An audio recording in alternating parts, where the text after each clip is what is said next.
Hello student, very good evening. I hope you are fine. Welcome to expert classes by Manju ma'am. Student, मैं आप लोगों के लिए को करिकुलर का कोर्स लाई हूँ जो कि ऑल ग्रेजुएशन यानी बीए, बीएससी, बीकॉम के फर्स्ट ईयर के फर्स्ट सेमेस्टर में फूड न्यूट्रिशन एंड हाइजीन नामक पेपर से आप लोगों को एग्ज़ाम में ऑब्जेक्टिव टाइप के क्वेश्चन स्टूडेंट पूछे जाएंगे।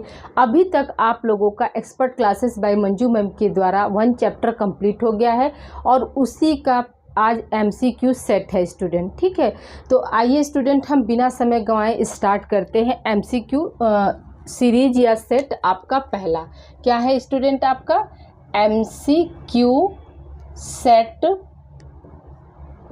फर्स्ट है स्टूडेंट। ठीक है, MCQ सेट आपका फर्स्ट है। तो इसमें आपका पहला क्वेश्चन स्टूडेंट की मानव की मूलभूत या आधारभूत आवश्यकता कितनी होती है? तो आपके ऑप्शन में रहेगा, मान लीजिए आपका ऑप्शन ए हो जाएगा 3, ऑप्शन बी हो जाएगा 2, ऑप्शन सी हो जाएगा 4, ऑप्शन डी हो जाएगा आपका 5। ठीक है स्टूडेंट, तो हम क्या बताएंगे? हमने आपको क्लास में एक्सप्लेन किया था स्टूडेंट ना कि मानव की मूलभूत या आधारभूत आवश्यकता कितनी होती है? तो 3 होती है। क्या क्या आपका? तो भोजन, कपड़ा और मकान। ठीक है, तो ये क्या हो जाएगा, यानी ऑप्शन ए आपका यहाँ पर सही हो जाएगा। अगला क्वेश्चन स्टूडेंट की ऋग्वेद के अनुसार आर्य जाति का भोजन था। ठीक है, ऋग्वेद के अनुसार आर्य जाति का भोजन क्या था स्टूडेंट? तो हमने आपको क्लास में एक्सप्लेन किया था स्टूडेंट कि ऋग्वेद के अनुसार आर्य जाति का भोजन क्या था? घी था आपका, मक्खन था। ठीक है, फिर क्या था आपका? घी, मक्खन, दूध, ये सब से सम्मिलित आहार क्या करते थे आर्य जाति के लोग? ऋग्वेद में क्या करते थे? प्रयोग करते थे स्टूडेंट। फिर अगला क्वेश्चन है आपका इपिक।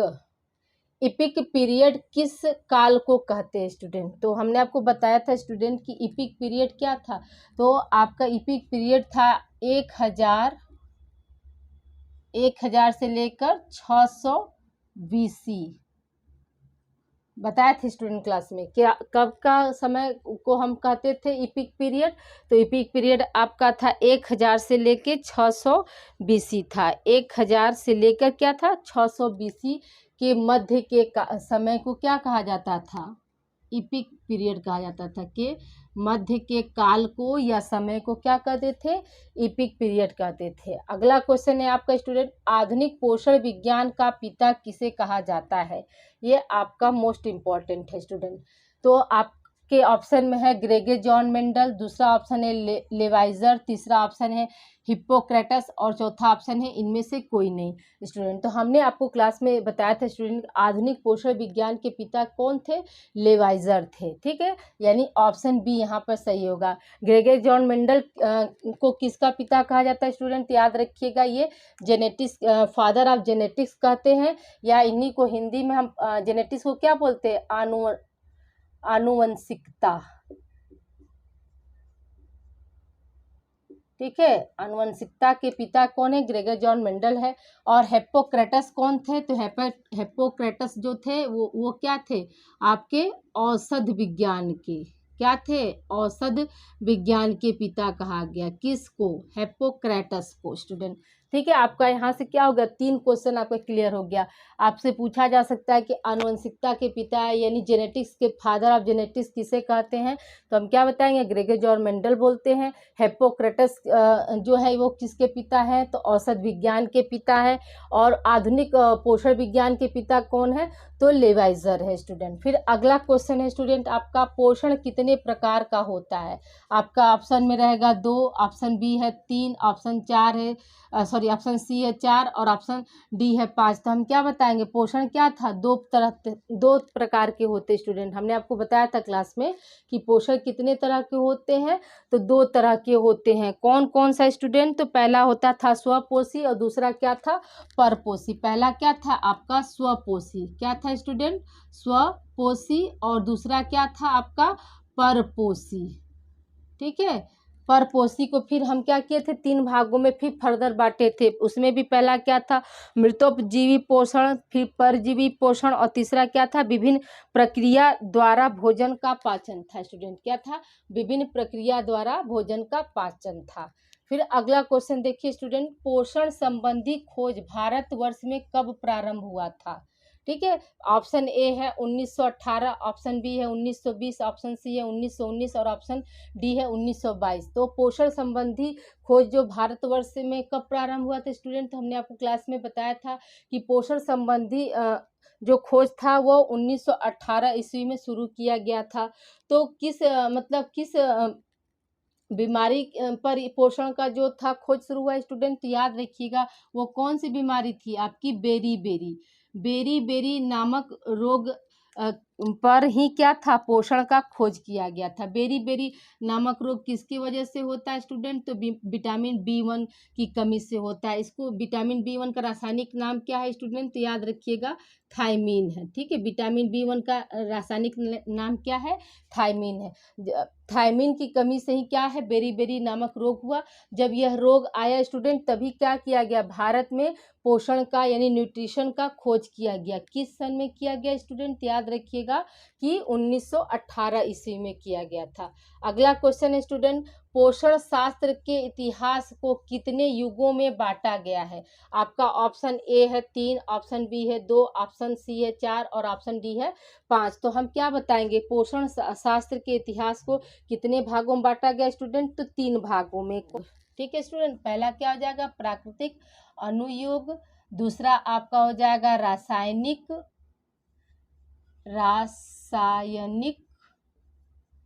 अनुयोग और तीसरा क्या हो जाएगा आपका? जैविक। ठीक है, जैविक अनुयोग। प्राकृतिक अनुयोग जो था स्टूडेंट तो इसमें क्या हुआ? तो इसमें जो है जितने भी औषधि का जो खोज हुआ था वो कब कब किस युग में हुआ था? अनुयोग का मतलब होता है स्टूडेंट एरा। ठीक है, अनुयोग का मतलब क्या होता है? इसको इंग्लिश में हम क्या बोलते हैं? एरा। तो नेचुरल एरा में जो था आपका औषधि का खोज किया गया था स्टूडेंट। रासायनिक में एरा में क्या यानी केमिकल एरा में क्या हुआ था स्टूडेंट? तो याद रखिएगा कि जितने भी तरह के जैसे कि प्रोटीन का जो संश्लेषण होता है, हाँ, कार्बनिक अकार्बनिक पदार्थ ये सब थे। तो ये क्या थे? रासायनिक। और जैसे लेवाइजर ने ही क्या किया आपका उन्होंने ये खोज किया कि मनुष्य में जो है ऑक्सीजन का उपयोग कैसे होता है, यानी मानव शरीर जो है ऑक्सीजन का उपयोग कैसे करता है। तो ये सब जितनी भी खोज हुई थी किस एरा में हुई थी? तो रासायनिक अनुयुग में हुई थी। जैविक का मतलब क्या है? जैविक में क्या है स्टूडेंट? इसमें जितने भी तरह के जो विटामिन थे, मिनरल्स थे, तो आपका जैविक एरा में खोज किया गया था। जैसे विटामिन की खोज कब हुई थी? तो किसने की थी? तो फंक ने की थी। कब की थी? तो 1912 ईस्वी में की थी। तो ये सब किस युग में शुरू हुआ था? तो जैविक एरा में शुरू किया गया था स्टूडेंट। आई होप यहाँ तक आप लोग को क्लियर हो गया होगा। अगला क्वेश्चन है स्टूडेंट, पोषण शास्त्र के इतिहास को युगों में किसने बांटा? ठीक है, यहाँ पर क्वेश्चन था स्टूडेंट कि पोषण शास्त्र के इतिहास को कितने युगों में बांटा गया था? तो 3 युग में बांटा गया था। तो युगों को भी किसने बांटा? मतलब कौन विद्वान थे जिन्होंने पोषण शास्त्र के इतिहास को 3 युगों में बांटा था? ये क्वेश्चन यहाँ पे ये पूछा था। आपका ऑप्शन है स्कैडर, ऑप्शन बी है लेवाइजर, ऑप्शन सी है हिप्पोक्रेटस और ऑप्शन डी है मेंडल। तो देखिए लेवाइजर तो होगा नहीं। लेवाइजर क्या है? लेवाइजर को क्या कहा गया? आधुनिक पोषण विज्ञान का पिता कहा गया है, इसलिए ऑप्शन बी यहाँ पर होगा नहीं। हिप्पोक्रेटस क्या है? तो हिप्पोक्रेटस को औषध विज्ञान का पिता कहा गया, इसलिए ये भी ऑप्शन नहीं होगा। और मेंडल को क्या कहा गया है? आपका फादर ऑफ जेनेटिक्स मेंडल्स को कहा गया है, तो इसलिए ये तीनों तो होंगे नहीं। तो अब बचा कौन? आपका चौथा ऑप्शन यानी ए ऑप्शन बचा, इसलिए क्या यहाँ पर क्या हो जाएगा? स्कैडर हो जाएगा। देखिए स्टूडेंट, याद करने का तरीका ये होता है कि हम चारों ऑप्शन के बारे में अच्छे से जानें। तो क्या हो जाएगा? जब चारों ऑप्शन के बारे में हम अच्छे से जानेंगे तो मान लीजिए एक हमको नहीं भी आ रहा तो हमारा क्या हो जाएगा? वही ऑप्शन क्या हो जाएगा? सही हो जाएगा। इसलिए हम यहाँ पे क्या करें? आपको चारों ऑप्शन को यहाँ पर क्लियर कर दे रहे हैं स्टूडेंट। ठीक है, आई होप यहाँ तक आप लोग को क्लियर हो गया होगा स्टूडेंट। इसे आप लोग राइट डाउन कीजिए। आगे आगे हम और कंटिन्यू कर रहे हैं। तो आगे कंटिन्यू करते हैं। आपको नवा क्वेश्चन है आपका, निग्रो सर्वप्रथम आहार कहाँ से प्राप्त करते थे? तो सर्वप्रथम हम समझते हैं स्टूडेंट निग्रो क्या है। तो निग्रो आपका एक समुदाय था जिसमें मतलब उस समय के मनुष्य क्या करते थे? वो जानवरों को मारकर शिकार करते थे और उनका जो आहार क्या था स्टूडेंट, तो जानवरों का मांस था और कंदमूल थे। तो आपका देखिए यहाँ पर है कि मतलब आहार कहाँ से प्राप्त करते थे, तो पहला ऑप्शन है जानवरों को मारकर, बी ऑप्शन है जानवरों के मांस को पकाकर, सी ऑप्शन है कंदमूल खाकर, और डी ऑप्शन ए तथा सी दोनों। स्टूडेंट तो अभी आपको हमने बताया कि जो निग्रो थे तो उस समय उनका आहार क्या था, तो वो जानवरों को मारकर अपना आहार प्राप्त करते थे, और क्या था, आप कंदमूल खाकर वो निवास करते। जाहिर सी बात है कि जब वो जानवर को मारेंगे तभी क्या कर सकते, उनके मांस को वो कच्चा भी खा सकते हैं, और उनके मांस को क्या करेंगे, पका कर भी खा सकते थे। ठीक है, तो यानी यहाँ पर क्या हो जाएगा, आपका ऑप्शन डी हो जाएगा स्टूडेंट। ठीक, अगला क्वेश्चन स्टूडेंट की किस सभ्यता में मनुष्य ने गेहूं को कूट कर खाना सीखा। पहला है आपका आर्य जाति की सभ्यता में, दूसरा क्या है जैन धर्म के समय, तीसरा है सिंधु घाटी की सभ्यता, चौथा क्या है बौद्ध धर्म में। तो स्टूडेंट हमने आपको क्लास में बताया था कि जो आर्य थे यानी देखिए ऋग्वेद में जो आर्य जाति के लोग थे तो वो क्या किसका सेवन करते थे, दूध दही मक्खन घी का सेवन करते थे। ठीक है, और यजुर्वेद में आर्य जाति के लोग क्या थे, तो यजुर्वेद में हमने आपको क्लास में बताया था स्टूडेंट की यजुर्वेद में जो आर्य जाति के लोग थे वो गेहूं का प्रयोग करना सीख गए थे। तो यानी गेहूं को कूट कर किसने खाना सीखा, तो आर्य जाति की सभ्यता के लोग, यानी ऑप्शन ए आपका यहाँ पे सही हो जाएगा स्टूडेंट। अगला क्वेश्चन है जब कोई जीव अपने पोषण के लिए दूसरे जीव पर निर्भर रहता है तो वह पोषण कहलाता है। कैसा पोषण कहलाएगा, तो हमने आपको एक्सप्लेन किया था स्टूडेंट कि जब कोई जीव अपने पोषण के लिए दूसरे जीव पर निर्भर रहता है तो वो पोषण कैसा पोषण कहलाता है, तो परपोषी पोषण कहलाता है। और जब कोई जीव अपना भोजन या अपना पोषण स्वयं बनाता है तो उस तरह के पोषण को हम क्या कहते हैं, तो स्वपोषी पोषण कहते थे स्टूडेंट। जैसे पेड़ पौधे क्या है, मतलब सूर्य के प्रकाश से अपना भोजन स्वयं बनाते हैं, लेकिन हम मनुष्य और जानवर क्या होते हैं, तो हम लोग परपोषण में आते हैं। क्यों, क्योंकि हम अपना भोजन क्या अपने भोजन के लिए क्या है दूसरे पर निर्भर है ना। तो ये यहाँ पर क्या हो जाएगा, आपका ऑप्शन ए सही हो जाएगा स्टूडेंट। ऑप्शन बी स्वपोषण तो होगा नहीं, स्वपोषी पोषण तो होगा नहीं। ऑप्शन सी जो है मृत जीव पोषण, तो ये परपोषी का ही क्या है तीसरा दूसरा पहला भाग है स्टूडेंट, तो इसलिए ये भी नहीं हो सकता। ठीक, अगला क्वेश्चन स्टूडेंट भारतवर्ष में किस रोग पर सर्वप्रथम शोध यानी रिसर्च हुआ। ऑप्शन ए है रतौंधी, ऑप्शन बी है स्कर्वी, ऑप्शन सी है बेरी, और ऑप्शन डी है आपका रिकेट्स। तो अभी हमने आपको क्लास में एक्सप्लेन किया स्टूडेंट कि भारतवर्ष में सबसे पहले जो मतलब किस रोग पर शोध किया गया, तो सबसे पहले आपका शोध जो था किस पर, आपका बेरी नामक रोग पर किया गया था। यही क्या है विटामिन B1 की कमी से होने वाले रोग को हम क्या बोलते हैं, बेरी बोलते हैं। रतौंधी क्या है स्टूडेंट, रतौंधी जो होता है विटामिन ए की कमी से होता है, जिसका रासायनिक नेम विटामिन ए का क्या होता है, रेटिनॉल होता है। स्कर्वी क्या होता है स्टूडेंट, ये विटामिन सी की कमी से होता है, जिसका विटामिन सी का रासायनिक नेम क्या होता है स्टूडेंट, तो आपका स्कार्बिक एसिड होता है। रिकेट्स क्या होता है स्टूडेंट, ये विटामिन डी की कमी से होता है। विटामिन डी का रासायनिक नेम क्या होता है, डीकैल्सीफेरॉल होता है स्टूडेंट। ठीक है, आई होप यहाँ तक आप लोग को क्लियर हो गया होगा। अगला क्वेश्चन है आपका स्टूडेंट की प्राउट ने प्रोटीन का संश्लेषण कब किया।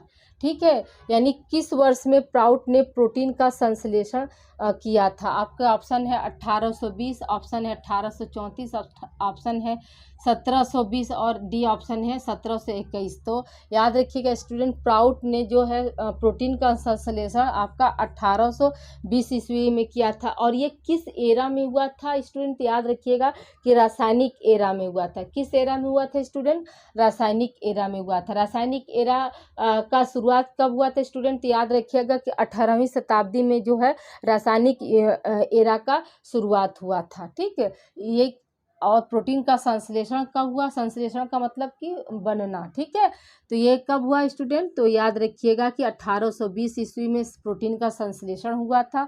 किसने किया था, तो प्राउट ने किया था। ठीक है, अगला क्वेश्चन है आपका स्टूडेंट की हरित क्रांति का पिता किसे कहा जाता है। जिन बच्चों ने अगर क्लास देखा होगा तो इसका आंसर फटाक से दे देंगे कि किसने किया था, MS स्वामीनाथन ने किया था। MS स्वामीनाथन। MS स्वामीनाथन ने किया, सॉरी, MS स्वामीनाथन को हरित क्रांति का पिता कहा जाता है स्टूडेंट। फिर अगला क्वेश्चन है आपका, वृद्धि, ऊर्जा, मरम्मत और रख रखाव के लिए शरीर द्वारा आवश्यक पदार्थ को कहा जाता है। आपको ऑप्शन ए है पोषक तत्व, ऑप्शन बी है कार्बोहाइड्रेट, ऑप्शन सी है प्रोटीन और ऑप्शन डी है विटामिन। तो स्टूडेंट याद रखिएगा कि हमने आपको क्लास में क्या बताया था कि वृद्धि, ऊर्जा, मरम्मत और शरीर को मतलब स्वस्थ रखने के लिए किसकी आवश्यकता होती है, तो पोषक तत्वों की आवश्यकता होती है। तो यहाँ पर क्या हो जाएगा, आपका ऑप्शन ए सही होगा। कार्बोहाइड्रेट तो आपका पोषक तत्व के अंतर्गत आता है, प्रोटीन भी आपका पोषक तत्व है, विटामिन भी आपका पोषक तत्व है। तो यहाँ पे ये सब नहीं होंगे, ठीक है। और आपका क्या हो जाएगा, ऑप्शन ए आपका यहाँ पे सही होगा स्टूडेंट। आई होप यहाँ तक आप लोग को क्लियर हो गया होगा स्टूडेंट। तो इसे आप लोग अच्छे से याद कर लीजिएगा स्टूडेंट। आज के लिए इतना ही। आगे हम इसी अभी आपका ये टेस्ट सीरीज यानी MCQ सेट जो है 1 कंप्लीट नहीं हुआ है स्टूडेंट। कुछ रिमेन पार्ट बचा हुआ है जो डेफिनेशन से रिलेटेड है, तो उसको हम पार्ट 2 में आगे हम कंटिन्यू कर देंगे स्टूडेंट, ठीक है। तो अपना ध्यान रखिएगा और इसे आप लोग राइट डाउन कर लीजिए। और अभी से आप लोग क्लासेस की पूरी देखिए, यानी 4 क्लास का 4 पार्ट है स्टूडेंट। तो 4 पार्ट आप अच्छे से देख लेंगे तो आपको MCQ सॉल्व करने में आसानी होगी। कुछ पार्ट्स मैंने मतलब क्लास में लेक्चर में छोड़ दिया था, तो उसको हमने क्या किया, यहाँ पर क्वेश्चन के जरिए उसको हम मेकअप कर लिए हैं स्टूडेंट, ठीक है। तो आप लोग अपना ध्यान रखिए, इसे आप लोग राइट डाउन कर लीजिए स्टूडेंट। और आप लोग अधिक से अधिक बच्चों को ये चैनल प्रोवाइड कर दीजिए स्टूडेंट, ताकि उन्हें भी को करिकुलर में किसी भी तरह का समस्या का सामना न करना पड़े। जितने भी बच्चे हैं जो BA हैं, BSc हैं या BCom है या BBA हैं, ये क्लासेस, ये वीडियो जो है उन सभी बच्चों के लिए अनिवार्य है। चाहे वो किसी भी कॉलेज में पढ़ते हों, चाहे अग्रसेन में पढ़ते हों, चाहे UP कॉलेज में पढ़ते हों, चाहे मेन कैंपस में पढ़ते हों, विद्यापीठ कैंपस में पढ़ते हों, या कहीं भी स्टडी करते होंगे, ये को करिकुलर का क्लास उनके लिए, सभी के लिए है स्टूडेंट, ठीक है। तो इसे आप लोग राइट डाउन कर लीजिए और अधिक से अधिक आप बच्चों को ये चैनल दीजिए स्टूडेंट, ताकि वो भी अपनी तैयारी को बेहतर कर सके और वो जान सके कि हाँ, उनको भी हर सेमेस्टर में को करिकुलर पढ़ना है। यानी आपके ग्रेजुएशन में 6 सेमेस्टर होंगे स्टूडेंट, तो 6 सेमेस्टर में आप लोगों का को करिकुलर पढ़ना है, जो कि आपका 100 मार्क्स का होगा स्टूडेंट, ठीक है। इसे आप लोग राइट डाउन कर लीजिए और अपना ध्यान रखिएगा स्टूडेंट। मिलते हैं नेक्स्ट क्लास में।